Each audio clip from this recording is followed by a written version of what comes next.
Dennis Lila ungkap soal keikhlasan setelah kabar gugatan cerai Thalita Latief mulai tersiar luas.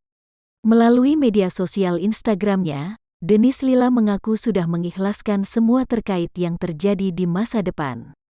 Dennis Lila bahkan tidak dendam meski pernikahannya bersama Thalita Latief yang telah berusia 10 tahun itu harus kandas dengan perceraian. "Mama papa tidak pernah mendidikku menjadi lelaki pendendam," tulis Dennis Lila di akun Instagram, Minggu tanggal 28 Maret tahun 2021. Dennis Lila mencoba untuk tetap tenang meskipun digugat cerai Thalita Latief. "Allah sayang kita semua, ikhlaskan semua," tulis pemain bass band Lila tersebut. "Peluang besar di depan mata," lanjut Dennis Lila. Thalita Latief menggugat cerai Dennis Lila setelah 10 tahun menikah dan memiliki seorang anak.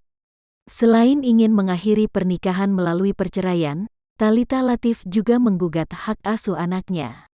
Sidang perdana Thalita Latief dan Dennis Lila dijadwalkan digelar pada tanggal 1 April tahun 2021 pukul 9 waktu Indonesia Barat. Gugatan cerai dilayangkan Thalita Latief ke Pengadilan Agama Jakarta Pusat pada tanggal 22 Maret tahun 2021.